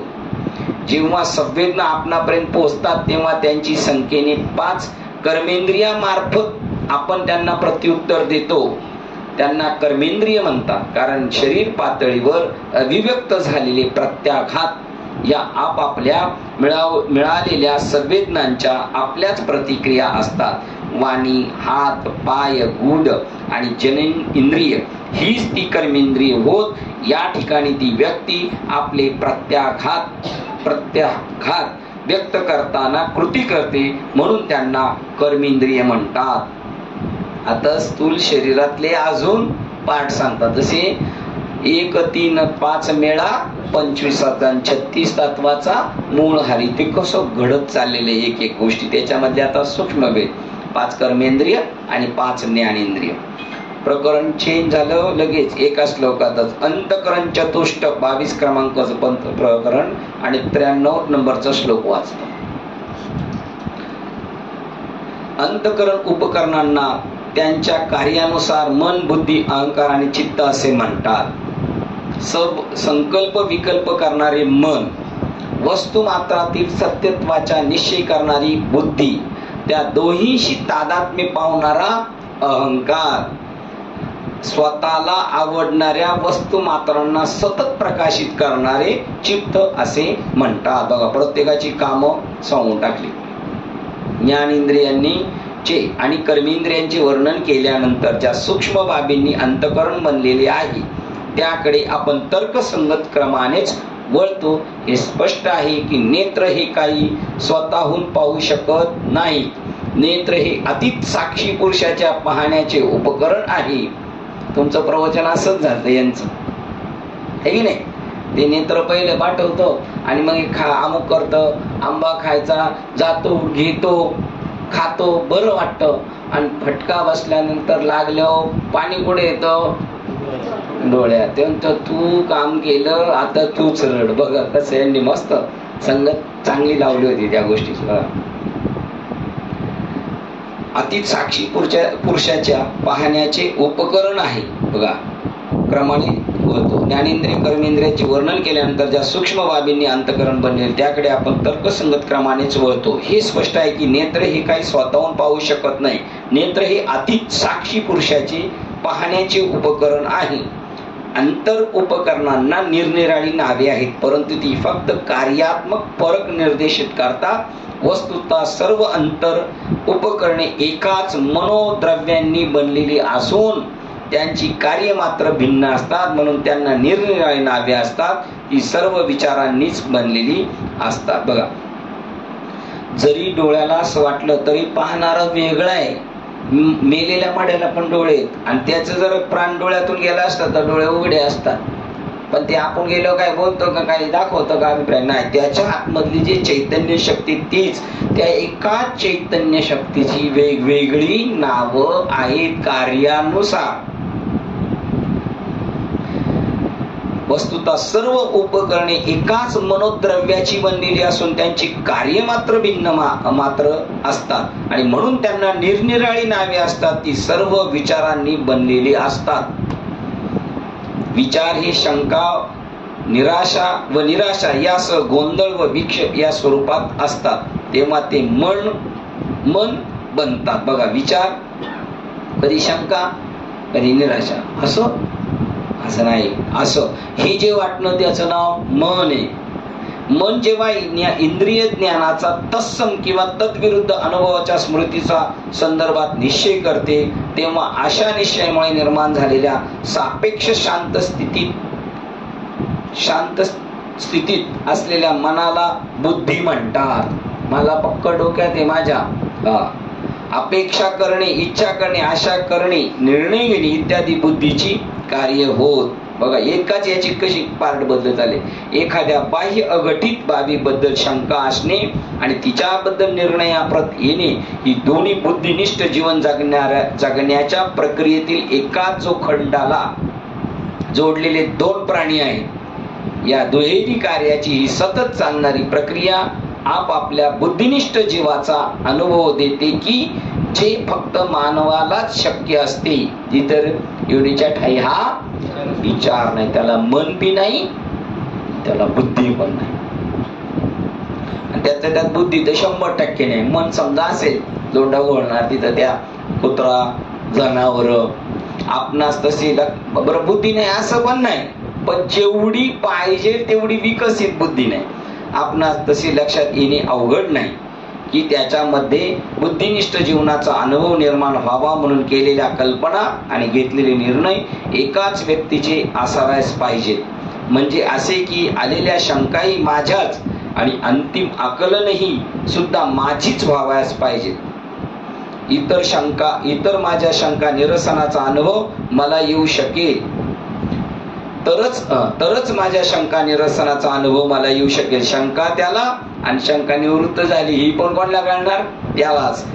ही त्या व्यक्तीची अहंता. बघा, त्याला अहंकार म्हणतात. मला असं वाटलं होतं, आता मला असं वाटत नाही. आता तो काय झाला?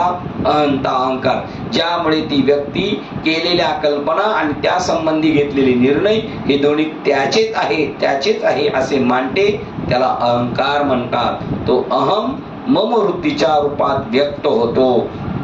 एकाचेच वेगवेगळे प्रकार बनत चालले. आपल्या शंका आणि आपले निर्णय यांचे हे अविरत द्वंद्व गीत म्हणजे बुद्धिनिष्ठ जीवनाचा अखंड अनुभव होय. आणि केलेल्या कल्पनांचे भान आणि घेतलेल्या निर्णयाची जाणीव आपल्याला आल्याखेरीज आणि आपण त्या कल्पना आणि ते निर्णय आपलेच आहेत याची आपणास पूर्ण जाणीव असल्याशिवाय ते बुद्धिनिष्ठ जीवन शक्य नसते. याच्यासाठी मग त्याच्या पुढे रूपांतर होते त्याचं अहंकारात. मला हे सगळं माहिती आहे, मला सगळा अनुभव आहे. थोडक्यात आपणास मन, बुद्धी आणि अहंकार याची जाणीव असावयास पाहिजे. मन, बुद्धी, अहंकार याच्यावर क्रीडन करणाऱ्या ह्या जाणीव तत्वास चित्त म्हणतात. एकापासून बनले आणि आता याच्यावर सगळ्यावर त्याचं मन मोकळेपणाने राहणं चालले, त्या जाणीव तत्वात चित्त म्हणतात. या तिन्ही अनुपाधित अशा शुद्ध अवस्थेत असणारे चित्त हे शुद्ध जाणीव तत्व, अनंत तत्व चित्त होय.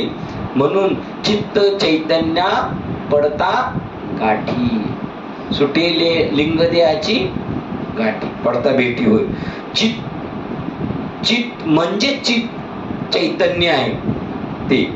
ते चित्त ते की जे माझा अहंकार, माझे मन आणि माझी बुद्धी यांनी बनलेल्या माझ्या व्यक्तिमत्वाला सतत प्रकाशित करते.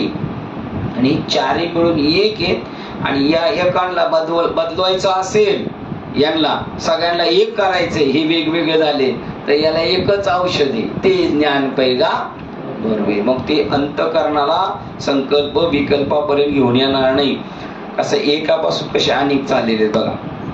मन, बुद्धी, अहंकार आणि चित्त या चारींनी मिळून अंतःकरण चतुष्ट बनलेले असते व त्याच्या क्रीडनामुळे ज्ञानेंद्रिय आणि कर्मेंद्रिय यामार्फत त्या व्यक्तीला आपल्या भोवतालच्या जगाचा संपर्कात येणे शक्य होते. याकरता बाह्य उपकरणांच्या बहिर उपकरण उलट म्हणून त्यांना अंतर उपकरणे अंतकरण म्हणतात. बाह्य कर्मेंद्रिय ती बाह्य कर्मेंद्रिय आणि हे अंतकरण, अंतकरणात जे होतं, जे मंत्रालयात ठरलं ते बाहेर प्रशासनाकडून राबवलं जातं. तसं हे विषय आहे. कशाचा निश्चित होता याच्यामध्ये? अंतकरण चतुष्ट हे सांगितलं होतं. आता पंचप्राण सांगतात बघा.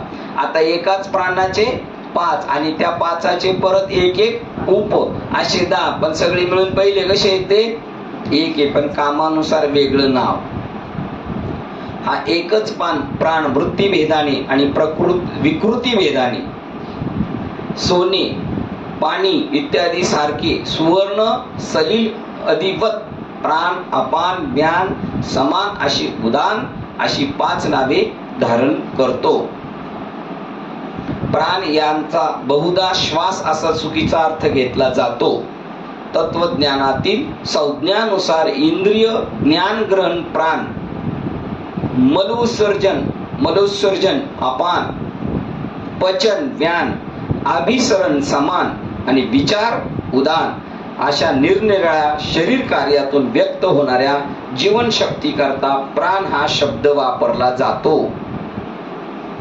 एकाच जीवनदायी प्राणशक्तीची ही बदलणारी नावे दिली आहेत, कारण तिची निरनिराळी रूपे ती केवळ क्रियादर्शक नावे आहेत. एका प्राणाला पंचप्राण नावं दिलेली आहेत.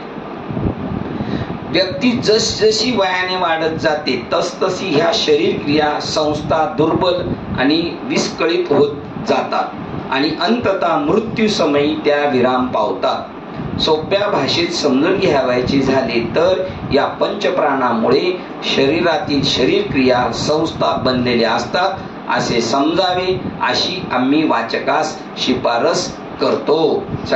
हे सगळं आहे, पण प्राणच नसेल तर काही काम करू शकत नाही. व्यक्तिमत्वाचा प्राण कोश तो की जो स्थूल देहाला आणि सूक्ष्म अंतर्देहाला एकत्र बांधून ठेवीत असतो. ज्ञानेंद्रिय ही अंतर उपकरणाच्या संपर्कात आली पाहिजे आणि हे प्राणच त्यांच्यामधील जीवनाला आवश्यक बंधन प्रस्थापित करीत असतात. प्राण हा स्थूल देह आणि सूक्ष्म देह यांना एकत्र ठेवतो. बघा, दोघांशी संबंध ठेवतो. म्हणून काही भाष्यकार त्याला स्थूल देहाचा तर काही सूक्ष्म देहाचा भाग समजतात. हे आपण भागवत मध्ये ज्ञानेश्वरी मध्ये पाहिलं. जे वेगवेगळे तत्वज्ञानी म्हणतात प्राणच श्रेष्ठ आहे, प्राण नसेल तर यांचं कसं काय चालेल. कोण म्हणतं अंतकरण श्रेष्ठ आहे. अशी जी तत्व सांगतात त्याच्यात आपण ते पाहिलेलं आहे. आणि हे सगळं आपल्या सूक्ष्मदेहाचं वर्णन करतात आणि आपण कसे भरकटलं जातो कशाच्या अनुषंगाने त्याचं रूपक इथे सांगितलं जाते. प्राण हा स्थूल देह सूक्ष्म देह यांना एकत्र ठेवतो. म्हणून काही भाष्यकार त्याला स्थूल देहाचा तर काही सूक्ष्म देहाचा भाग समजतात. दोघेही बरोबर आहेत, कारण प्राणाच्या एका भागाचा सूक्ष्म देहाशी संबंध आहे तर दुसऱ्या भागाचा सूक्ष्म देहाशी एका भागाचा स्थूल देहाशी संबंध आहे तर त्याच्या दुसऱ्या भागाचा सूक्ष्म देहाशी तितकाच जवळकीचा संबंध आहे. जसे एका सोन्याला ज्याप्रमाणे कार्यानुसार बांगड्या, साखळी, कर्णफूल इत्यादी म्हणतात आणि एकच पाण्याला बर्फ, वाफ, फेस, बुडबुडा इत्यादी म्हणतात, अगदी त्याप्रमाणे एकाच जीव तत्वास जगातील त्यांच्या अभिव्यक्तीनुसार निरनिराळ्या नावांनी संबोधले जाते. बघा, एका आत्म्यालाच वेगळ्या वेगळ्या कामानुसार वेगवेगळी नावं ठेवण्यात आलेली आहेत. शुक्रशोभिताचा सांगा मिळून 5चा बांधा वायू तत्व दशला एकाची झाली. सांगा त्याचा अर्थ. तेच आता तुम्ही सांगा परत एकदा. म्हणजे वायू तत्व एकच आहे, फक्त शरीरामध्ये ते वेगवेगळ्या ठिकाणी वेगवेगळं कार्य करतं म्हणून त्याला तो. बरोबर. छान ओळ पाठ केली. भागवत का ज्ञानेश्वरी बघा, ही ओळ आहे ज्ञानेश्वरी दास माहित नाही आपल्याला. एकदम छान. म्हणून कधी कधी वाक्य माऊलींचं सांगितलंय. आता हे झालं आपल्या शरीरातलं झालं वेगळीकरण, आणि हे पिंडातलं, आणि हे ब्रह्मांडातलं वेगळे. पण हे सगळं कसं आहे आता बघा, ह्या सगळ्याचा प्राणाचे वेगळे, मन एकच अंतकरण, त्याचे परत 4 विभाग सांगितले. पण हे एकापासून, आणि हे वाक्य सगळ्यात महत्वाचं आहे.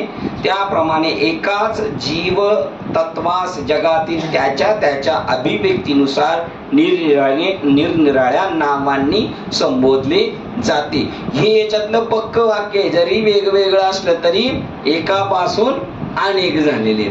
आणि उदाहरण 2 त्याच्यात अजून महत्वाची दिली आपल्याला समजण्यासाठी. सोन्याचे अनेक अलंकार आणि पाण्याचे वेगवेगळे प्रकार. बर्फ, वाफ, फेस आणि बुडबुडा हे सगळं मिळून पाणी आहे. तसं हा 36 तत्वाचा सगळा मिळून शरीर. आता आता मन झालं, कर्मेंद्रिय झाली, ही सगळी एकाचीच आहेत. मग हे शरीर काय आहे? शरीरच चैतन्य आहे. शरीर उत्तम चांगले बघा, शरीर सुखाचे गोसले, शरीर होय साध्य केले, शरीरे साधिले परब्रह्म. बघा एकच अभंग आहे, याचे दोन्ही पाठ सांगितलेले. आता सूक्ष्म शरीर विचार. आता हे झालं स्थूल शरीराचं. आता सूक्ष्म शरीर विचार. वाक इत्यादी 5 कर्मेंद्रिय, श्रोत्राधिक 5 ज्ञानेंद्रिय, 5 प्राण, आकाशाधिक 5 महाभूते, बुद्धी इत्यादी अंतकरण वृत्ती, तसेच अविद्या, कामना आणि कर्म या 8 पुराचा मिळून सूक्ष्म देह बनलेला आहे असे म्हणतात. बघा सूक्ष्म देह कशाने बनलेला आहे? या सगळ्या मिळून सूक्ष्म देह ज्याचा बनलेला आहे त्या सर्व बाबी श्री शंकराचार्य सारांशाने सांगतात. पंच ज्ञानेंद्रिय व पंच कर्मेंद्रिय आणि 5 प्राण या संबंधी विवरण केले आहेच. पंच तन्मात्राच्या संयोगीकरणाने तयार झालेली पंचमहाभूते ही वस्तू जगताचे उपादान कारण आहे, आणि त्याच पंचमहाभूताचे त्यांच्या सूक्ष्म स्वरूपात असताना सूक्ष्म शरीर बनलेले असते. अंतकरण बनवणाऱ्या सर्व बाबीचा समावेश करण्याकरता आत्मानात्म विवेक बुद्धी ही संज्ञा वापरली जाते. तेव्हा सत्यत्वाचे अज्ञान असते, तेव्हाच हे सर्व व्यक्त होऊ शकतात.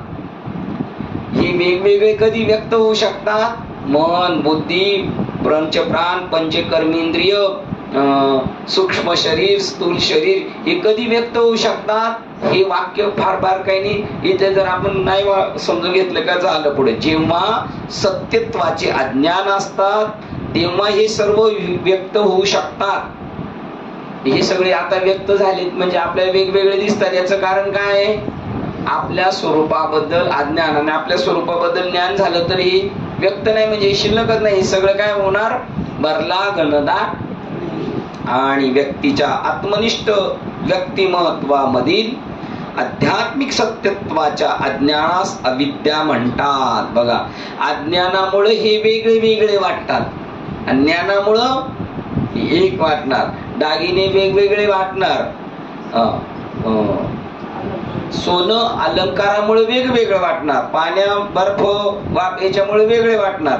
पण याच्यात जर त्याचं सगळ्याच ज्ञान असेल, हे काय आहे? बर्फ जरी असला तरी पाणी, वाफ जरी असले तरी पाणी आहे, फेस जरी, मग त्याच्या ज्ञानाने काय होणार? वेगळं वाटणार नाही. जेव्हा एखाद्या गोष्टीचे सत्य स्वरूप माहीत होत नाही तेव्हा मानवी मन त्या ठिकाणी अस्तित्वात नसलेल्या बाबींची कल्पना करीत असते.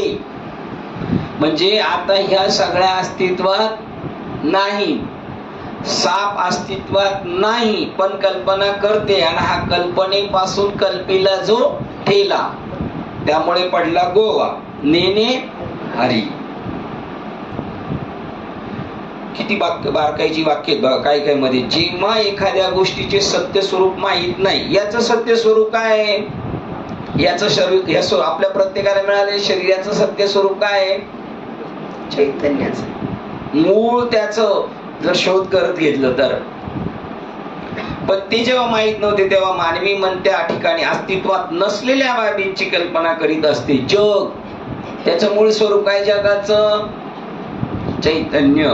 पण ते चैतन्य माहित नसल्यामुळे कल्पनेचं जग आहे का वास्तव जग आहे आपलं? कल्पनेच आहे, वास्तव आहे. हे कल्पनेचं जग आहे. म्हणजे भूमी आतून काय गाडी घ्या मडक्याची नि कधी कोंब. हे शोभास डोंबरे साहेब ते म्हणले कोंब. म्हणजे तुम्ही ज्ञानेश्वरी पाठ करताय ना, हे कुलाल मतीचे गर्भ उमटती त्या कुंभाराच्या डोक्याती याच मडक वगैरे. आणि हे आपल्या डोक्यात हे जग, बाहेर जग नाही. जग पुढे आपल्या डोक्यात. हे आपल्या डोक्यात म्हणजे तुमच्या डोक्यात येते. हे आपल्याला पहिल्यापासून शिकवलंच ते ना. कल्पनेचं जगत अस्तित्वात नसलेल्या बाबीची कल्पना करीत असते. आणि जेव्हा बौद्धिक ऐक्य भावनेचा प्रयत्न येत नाही तेव्हा व्यक्तिगत जीवभावास उदयास येते आणि कल्पना करते. आणि त्याचं बौद्धिक ऐक्य जर झालं नाही, त्याला नीट कळालं नाही, तर जीवभावास उदयास येते. ते अजून खालच्या दशेला राहतं. ही जीव भावना जेव्हा स्वतःच्या मर्यादा अनुभवते तेव्हा त्या जीवाला अस्वस्थता आणि असमाधान याच्या बोचक भावाचे दुःख भोगावास लागते. आपण का दुःख भोगतोय त्याचं कारण सांगितलं. का दुःख भोगतोय आपण? काय कल्पना केली आपण? आपण जर शिव म्हणल्यावर मग आनंद, तेवढं म्हणायला काय म्हणून आम्ही आता लगेच तो पुढं आनंद आहे. ते वरवर आनंद नाही, आतून वाटलं का बघ. दुःख कशामुळे आहे? ती स्थिती न जाणल्यामुळं. दुःख पळाला नदीवर आणि तिथे गेलं त्याला दुःख झालं. का? सिंपली हे कळालं. आणि पहिला का पळाला होता? त्याला जर पहिलीच कळाली असतीच सिंपली तर त्याला दुःख झालं असतं का? नाही. मूळ अवस्था न कळाल्यामुळे ती त्याला दुःख भोगावं लागतं. आणि म्हणून सुखरूप का झाले? ते आत्म्याची प्राप्ती झाली म्हणून. नाही तर आपण ज्याला सुख म्हणतो असं व्यवहारातलं काय होत होतं का? ज्ञानेश्वर महाराज त्यांना सुख मिळालं. आणि ते जे सुखी करणार होते लोकांना तर काय देणार होते सुखी करायला? ज्या योगे तो गोंधळलेला जीव पूर्णत्वाच्या अमर्याद सत्य स्वरूपाची अनुभूती घेऊ शकेल अशा निरनिराळ्या शक्य योजनांची मानव बुद्धी संकल्पना करते आणि निरनिराळ्या शक्यतांची आखणी करते. बुद्धीने सुचवलेल्या या योजनांनाच कामना म्हणतात. आता तो तिकडं दुःखी झाला आणि मग त्या योगाने गोंधळलेला जीव पूर्णत्वाच्या अमर्याद सत्य स्वरूपाची अनुभूती घेऊ शकेल. त्याला असं वाटतं मला आता सुख पाहिजे म्हणजे सुखाला आगी करशी. तर मग तो काय करतो? निरनिराळ्या शक्य योजनांची मानवी बुद्धी संकल्पना करते. हे केलं म्हणजे मला सुख भेटेल अशा कल्पना आणि अशा निरनिराळ्या शक्यतांची आखणी करतो. असे अनेक प्रकल्प डोक्यात ठेवतो आणि बुद्धीने सुचवलेल्या या योजनांनाच कामना म्हणतात. 18व्या दत्त्यालाच काम्य कर्म म्हणतात. आणि त्याच्यामुळे तो अजून त्याची फरफट होत जाते. ते करून पाहत होतो आणि त्याच्यात नाही यश आलं नव्हतं. काय नाही कारण त्याला कुठं जायला पाहिजे तर सुख मिळवायला पुढं पळण्यापेक्षा मागे पळायला पाहिजे. अशा तऱ्हेने अविद्या कामना निर्माण करते. बघा, अज्ञान अपेक्षा निर्माण करतं आणि ज्ञान निरपेक्षा निर्माण करतं. बघा, अपेक्षा निरपेक्ष. अशा तऱ्हेने अविद्या कामना निर्माण करते आणि देह पातळीवर अभिव्यक्त होणाऱ्या कामना कर्म म्हणतात. कामनांना कर्म म्हणतात. या 8 घटकांना या ठिकाणी 8 पुरे म्हटले आहेत. ही पुरे आलेली आणि या त्यांच्या एकीकरणाने त्या सर्वांपासून सूक्ष्म देह बनतो. बघा, वासनामय शरीर म्हणजे सूक्ष्म शरीर आणि ते मिळवण्यासाठी पळतो तो स्थूल शरीर. आपण थांबूया. आपली वेळ झाली का? बघा बरं, मिनिटं आहेत काही बाकी? 22 मिनिटं म्हणजे अजून 8 मिनिटं बाकी. एक श्लोक 97 नंबरचा श्लोक अर्थ. काळजीपूर्वक ऐक. हे शरीर अपंचीकृत अशी जी पंचमहाभूते यांच्यापासून बनलेले असते लिंग शरीर. यालाच लिंगदेह असे म्हणतात आणि काही ठिकाणी सूक्ष्म शरीर म्हणतात. हा लिंगदेह नेहमी वासनेने युक्त असतो आणि त्यामुळे वासनाजन्य सुखदुःख रूपी कर्मफलाचा उपभोग घेणारा असतो. या लिंगदेहाला आत्म्याचे ज्ञान नसते म्हणून त्याला आत्म्याची अनादि उपाधी असे म्हणतात. बघा त्या लिंगदेहाला. आणि मग अशी अवस्था झाली का त्या लिंगदेहाची गाठ सुटते अष्टसात्विक भावाची. किती गरजेची आहे बघ. काय प्रभोवी ती चित्त चैतन्य होता भेटी, लिंगदेहाची सुद्धा गाठी. दोन आहेत अशी त्यामुळे गोळ होतं. चित्त चैतन्य होते भेटी, हर्ष बाष्प दाटे कंठी, पुलकांकित रोमांच उठी, उन्मनी दृष्टी पुंजाळी. आणि हिवळ बाबा म्हणत असतात ते चित्तचे सुटे लिंगदेहाची गाठी.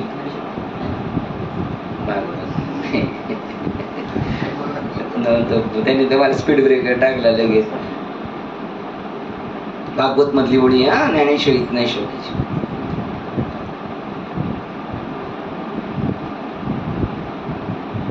या लिंगदेहाला आत्म्याचे ज्ञान नसते म्हणून याला आत्म्याची अनादि उपाधी असे म्हणतात. या आधी वर्णन केलेल्या 8 पुरांनी हे सूक्ष्म शरीर बनलेले असते.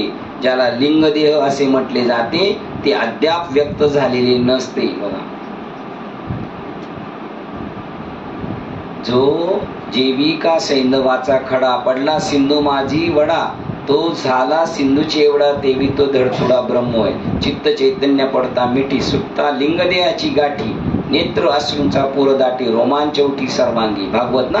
बघा, चित्त चैतन्य पडता मिठी किती साम्य त्या दोन्ही ओळीमध्ये. पहिलं सुट्टा लिंगदेहाची गाठी म्हण, नेत्री अश्रूचा पूर दाटी रोमांच उठी सर्वांगी, जीव भावाची दशा आटे आणि वार बाष्पी कंठी दाटी, काही केल्या शब्द न फुटे पूर लोटेस वेदाचा अंगावर घाम, नेत्र झाले उन्मलित पुंजाळले जे तिचे तेज, विस्मयाची भरतेत ओसांडत स्वानंदे. एवढा आनंद हा जाण पाप प्रेमा चौथा उत्तम भागवत अवस्था, तुझं म्या सांगितले तत्वता, हिचा जाणता मी एकू.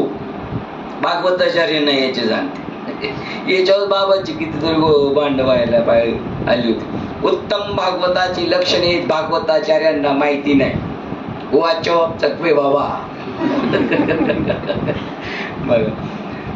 बघा ते केवढी मोठी चपराक आहे याचा स्क्रीनशॉट करून पाठवा. बघा, ज्या वेळेला आपले अष्टसात्विक भाव होतात त्यावेळेला आपण याच्यातून सुटलं जातो. त्या कमळ उमललं जातं आणि त्याच्यात अडकलेला तो जीवात्मा भरारी मारतो. सूक्ष्म देहात स्थूल देहात तर जाते मरून, ते इथं त्याचं जाळपोळ होते. पण सूक्ष्म देहाची खरी राग झाली पाहिजे. काय असं प्रमाणे सूक्ष्म देह संपला पाहिजे. या आधी वर्णन केलेल्या 8 पुराणे जाते. बघा, अद्याप शरीर बनलेले असते, ज्याला लिंगदेह असे म्हटले जाते ते अद्याप व्यक्त झालेले नसते. त्याच्याकरता लिंग ही खूण असते. सूक्ष्म शरीरामध्ये व्यक्तीमधील सुप्त प्रेरणा असतात आणि त्यास लिंग शरीर म्हणतात. विचाराचे त्याच्या कार्याचे बनलेले हे शरीर ज्याची अद्याप पंचीकरणाची आत्मविभक्तीकरण आणि संयोगीकरण प्रक्रिया झालेली नसते, अशा सूक्ष्म पंचभूत महाभूतांनी बनलेले असते. हेच सूक्ष्म शरीर आपल्या वासनासह अपूर्ण व्यक्तिगत जीवभावाची भावना निर्माण करण्याकरता आत्म्यावरील उपाधी बनते. आत्म्याला झाकून ठेवते आणि माझ्या आशा अपेक्षा वासना आणि जीवाभावाची भावना निर्माण करण्याकरता आत्म्यावरील उपाधी आहे. हेच पळवतं माणसाला सगळ्याला ते सूक्ष्म शरीर. गतकालाच्या विचारांचे आणि कर्माचे व्यक्तिमत्वावर उमटलेले ठसे स्मृती हाच आपल्या वासना होत. मागचा सगळा अभ्यास आहे आपला. आता इथे अभ्यास आहे. भांडण मारामारी गेल्या तो आपला अभ्यास आहे. सगळं जीवनातले सगळे कर्म मागचा चित्रपट पुढं चालू आहे. स्मृतीच्या उपाधीनुसार विचाराचा पोत, गुण आणि गोडवा ठरवला जातो.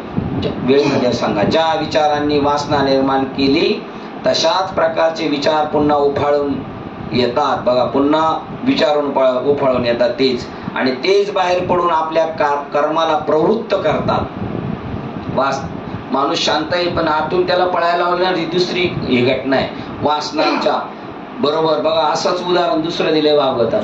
अवस्था होते तेव्हा सुद्धा आतमधून बाहेर दिसतंय कमळ नाचतंय पण आतमध्ये नाचतोय गुंगा. आणि आता इकडं नाचवतोय ते कोण? सूक्ष्म शरीर. वासनांच्या बरोबर सूक्ष्म शरीर जीवाला जगातील सुखदुःखे भोगास भाग पाडते. ही सुखदुःख म्हणजे गतकालात केलेल्या चांगल्या किंवा वाईट, योग्य आणि अयोग्य कर्मांचे बक्षीस किंवा त्याची शिक्षा असते. आपल्याला नेहमी मिळते बक्षीस किंवा शिक्षा मागच्या जन्माची. हे आताच काय नाही. काळ ही प्रत्यक्षात अंतःकरणाची बुद्धीची संकल्पना आहे. काळ ही प्रत्यक्षात अंतःकरणाची बुद्धीची संकल्पना आहे. विचार जेव्हा अखंड साखळीप्रमाणे वाहत असतात तेव्हाच बुद्धी अभिव्यक्त होत असते. म्हणून अनंत तत्वामध्ये जेव्हा प्रथम विचार निर्माण झाला तेव्हा तेथे काल संकल्पना नव्हती. जेव्हा विचार झाला काही निर्माण तेव्हा काहीच नव्हतं. या प्रथम विचाराशी तादात्म्य पाहून आत्मतत्वाने रांगेने दुसऱ्या, तिसऱ्या आणि चौथ्या विचारांना एकसारखी मुभा दिली आणि याप्रमाणे बुद्धीच्या आणि तिच्या कालाच्या आणि स्थलाच्या संकल्पनेची निर्मिती झाली. पहिलं काहीच नव्हते, मग हे सगळं वाढत आलं, मग साखळी साखळीने सगळं वाढत गेलो. हे आता स्पष्ट झाले असेल की जन्मास घातलेल्या बुद्धीमध्ये जेव्हा प्रथम विचार उद्भवला तेव्हा काल अद्याप जन्माला आला नव्हता. म्हणून म्हटले जाते ही आत्मतत्वाला विचाराची उपाधी काल निर्मितीच्याही पूर्वी झालेली आहे, म्हणजेच ती अनादी आहे, अगोदरची. आता आपण काही लोक म्हणतात जन्माला आला तर वाढदिवस कधी साजरा करतो आपण? ज्या दिवशी आला.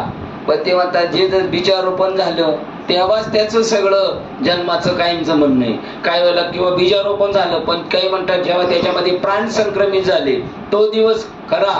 का तर आपल्याला काहीच निर्णय नाही लागला त्यामुळे आपण म्हणतो ज्या दिवशी दिसला तो दिवस त्याचा खरा वाढदिवस साजरा करायचा. असो आपण थांबतोय 97 क्रमांक श्लोक विवेक चुडामणी ग्रंथ श्लोक क्रमांक 97 ला आपण थांबतोय. झालेली सेवा हृदयस्थ सद्गुरू सच्चिदानंद श्रीपाद बाबा रामदास बाबा ग्रंथ विवेक चुडामणी संत मालिका तसेच तुम्हा संत वृंदांच्या चरणावर सेवा समर्पित करून सेवेला इथे पूर्ण विराम देऊया. पुंडलिक हरी विठ्ठल श्री ज्ञानदेव तुकाराम पंढरीनाथ भगवान की जय. माऊली ज्ञानेश्वर महाराज की जय. जगद्गुरु संत तुकाराम महाराज की जय. शांती ब्रह्म एकनाथ महाराज की जय. सच्चिदानंद श्रीपाद बाबा की जय. सच्चिदानंद रामदास बाबा की जय. अवधूत चिंतन श्री गुरुदेव दत्त गोपाल कृष्ण भगवान की जय. बोलो रे भाई सब संतन की जय. गणपती बाप्पा मोरया. आता विश्वास देवे येणे वागिर्य तोषावे तोषोनी मजल्यावे बसाय दाने. जे कांची व्यंकटी सांडो तया सत्कर्मी रती वाढो. भूता परस्परे जडो मैत्र जीवांचे दुरिलांचे तिमिर जावो.